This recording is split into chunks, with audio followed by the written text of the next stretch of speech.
pessoal, tudo jóia? Aqui na Unimetro Camp Widen, sou o professor Paulo Lourenço e eu vou conduzir aí uma entrevista com o professor Carlos para a nossa semana de sustentabilidade, né, de ESG. Então, com um tema um pouquinho interessante, totalmente interessante, sobre eficiência energética e sustentabilidade. Professor, uma ótima noite, obrigado pela sua disponibilidade. Gostaria que você se apresentasse um pouco ao nosso público.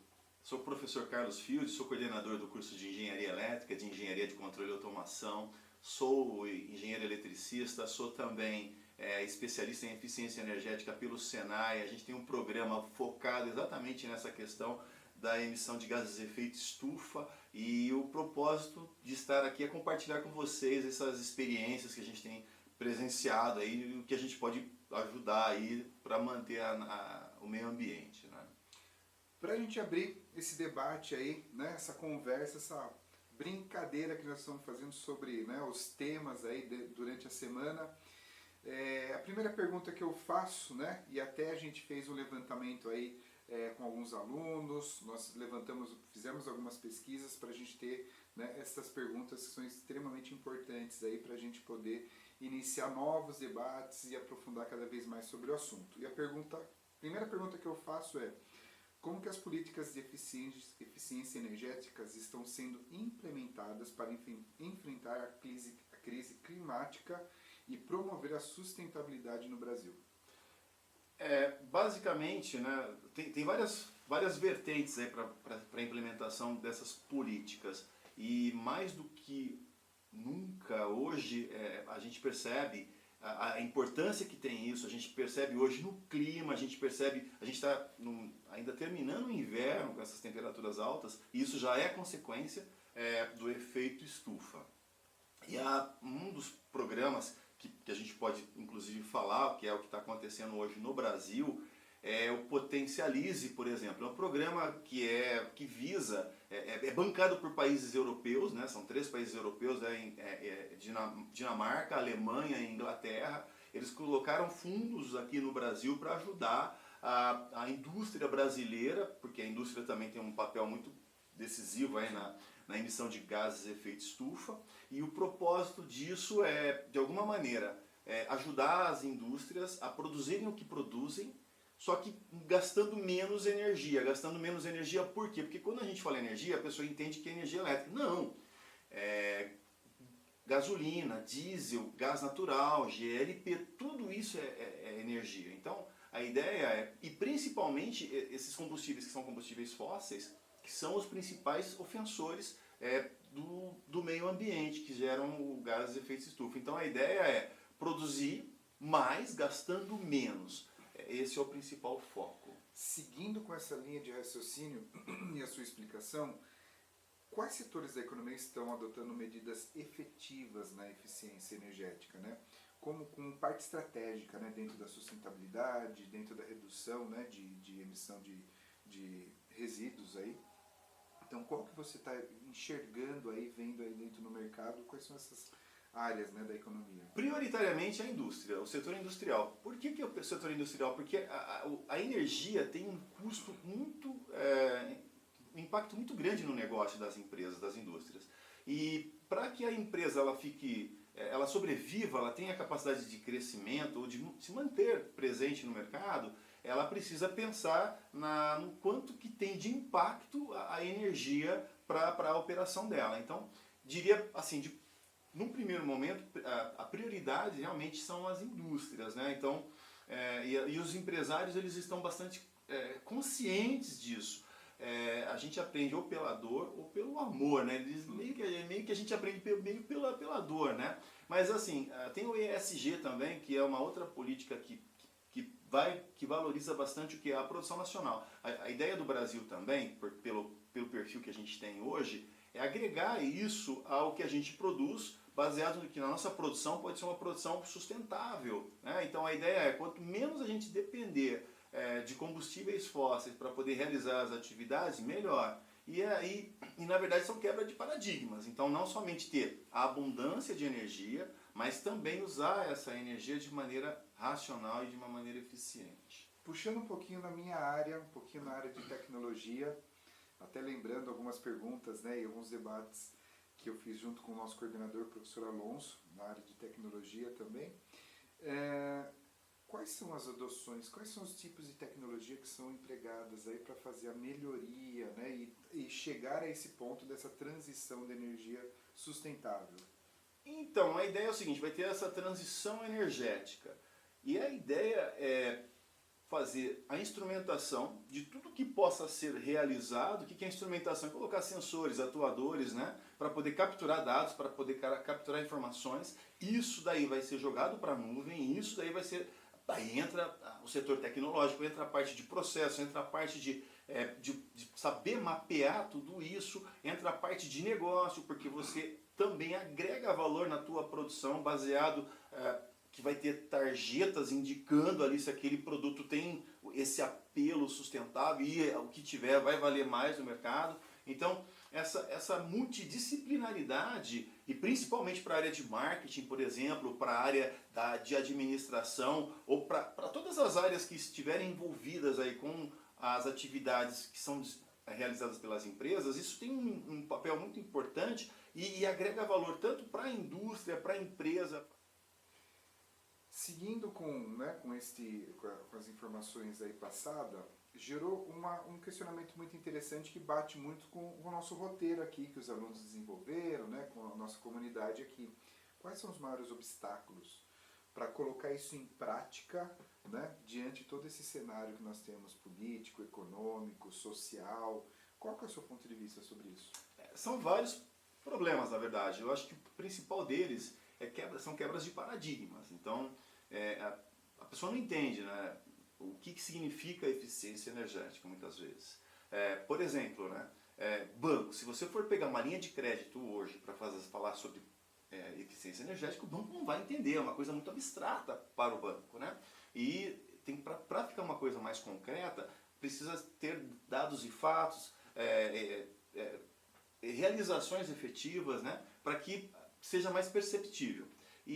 Mas basicamente são quebra de paradigmas. Então, através da divulgação de informações, através da divulgação de ações já realizadas e de resultados já obtidos, né, isso daí são situações que ajudam a consolidar mais esse conceito. Por exemplo, uma indústria que eu, como especialista em eficiência energética, atendi, é uma indústria que fabrica pirulitos aqui em Campinas, e ela tinha um determinado gasto, né, consumo com gás natural, que é bem expressivo para a empresa.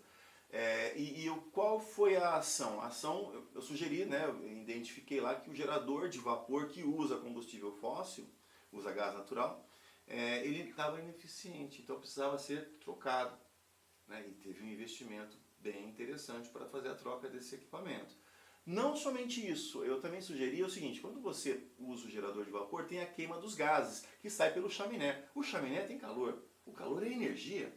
Então, o que foi feito? Foi aproveitado também essa energia, que é um calor, e aí a água que abastece esse gerador de vapor para gerar o vapor e fazer funcionar a empresa, a indústria, essa água ela era pré-aquecida através desse ar quente que é exalado, que sai ali pelo chaminé, e ali você consegue aumentar a temperatura, por exemplo, de 24 graus, 25 graus Celsius, que é a temperatura que vem da água, geralmente, né, para perto de 60 graus Celsius. Então, o fato de ter feito isso, mais a troca do próprio equipamento, permitiu com que a empresa reduzisse pela metade o custo que ela tinha com gás natural. Ela passou a emitir menos gases de efeito estufa. Ela teve esse resultado financeiro, né, que foi um resultado positivo. E o payback do investimento que ela fez na troca dos equipamentos, 2 anos já se paga. E dali para frente o empresário está feliz da vida.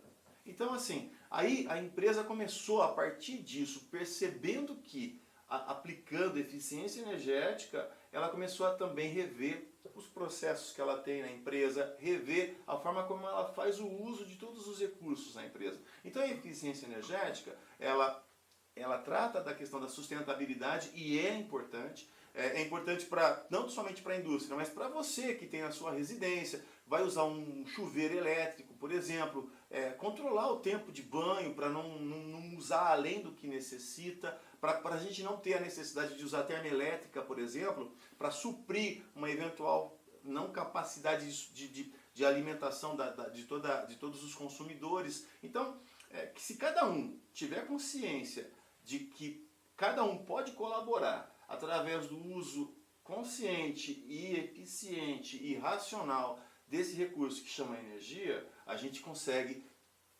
fazer com que o planeta torne-se sustentável, que hoje não está. A gente está consumindo muito mais do que a gente tem, do que o planeta tem condições de suprir de energia o planeta. Aproveitando uma fala inicial que você fez, eu acho muito interessante e muito importante divulgar. Você falou que tem um programa no Senai que faz, né, essa ponte aí de orientação, tudo.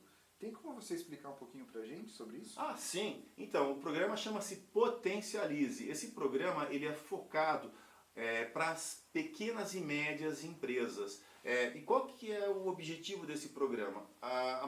70% de todo o trabalho que acontece aqui no Brasil da indústria, eles são gerados a partir de onde? Das pequenas e médias empresas. E são essas empresas hoje que têm as maiores dificuldades para poder fechar, né, para poder fechar a conta ali, para que ela fique viável do ponto de vista financeiro. E além do que, o propósito do programa não é esse exclusivamente. O propósito do programa é que essas empresas elas operem, mas que elas não degradem o meio ambiente de uma maneira, de tal forma que ela use o recurso de uma maneira não otimizada. Então, ela usando o recurso de maneira otimizada, qual que é o ganho? O ganho para a empresa de não degradar o meio ambiente, ou diminuir, né, o nível de degradação do meio ambiente, popularizar essa cultura da eficiência energética, porque é top-down, na verdade, ou seja, a gente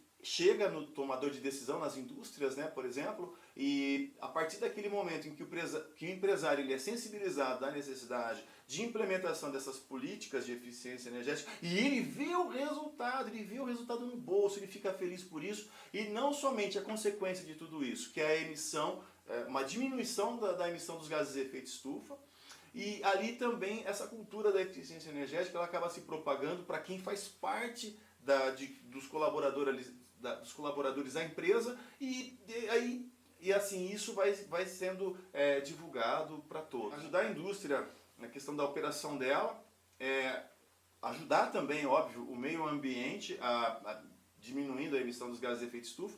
E tem uma coisa muito legal também que está acontecendo, né? A gente vai, nessa transição energética, a gente tem agora a questão dos carros elétricos, né? E hoje a gente precisa da bateria de lítio, mas em breve aí a gente vai armazenar essa energia na forma de hidrogênio, né? Então, assim, hidrogênio, você armazena aquilo e depois você faz uso dele, e como que você, fazendo uso dele, que vai ser energia também armazenada, você gera água para o meio, ou seja, você não vai poluir. Então, na verdade, e o Brasil ele tem um potencial muito grande. E é por isso que a gente tem que saber, tem que se apropriar desse conhecimento, né? Dessas várias formas de energia. Aí a gente pode gerar energia, o hidrogênio verde, que a gente vai ser um dos celeiros aí de energia do planeta. Então o Brasil, estudem, né? Aproveitem essa oportunidade, aprendam, porque é multidisciplinar, tem valor de negócio, tudo aquilo que a gente produzir no Brasil vai ter um valor diferenciado, fazer comércio com o mundo, né? O comércio exterior, aí, comércio internacional, enfim, tem um cenário muito favorável para a gente, Brasil, América Latina, o que for, mas principalmente Brasil, né? Baseado nessa transição energética que certamente a gente vai ter muitas boas oportunidades daqui para frente. Professor, agradeço de coração pela oportunidade, pelo tempo disponível aí para a gente fazer esse bate-papo. Eu quero reforçar que dentro da Univentur Camp Widen nós temos alguns programas, né, alguns núcleos aí que você, empresário, você empreendedor, pode vir aqui trocar uma ideia com a gente, poder fazer alguns trabalhos, parcerias com nós e fazer essa ponte tão importante, né? Essa ligação, né, do conhecimento que nós temos com a prática que vocês estão aí exercendo no dia a dia. Então aproveita essa ponte, aproveita essa oportunidade, para vocês virem aqui. A gente pode marcar e combinar, né, gerar algumas palestras, capacitações, troca de ideias, que a universidade serve para isso. Professor, muito obrigado, né, pela oportunidade aí de você compartilhar um pouquinho do seu grande conhecimento, né? E com certeza a gente vai gerar mais e mais debates aí. Obrigado, professor. Quem agradece sou eu, né? É importante esse compartilhamento de ideias, de conhecimentos e todo mundo aprende nessa dinâmica, né? Muito obrigado pela oportunidade.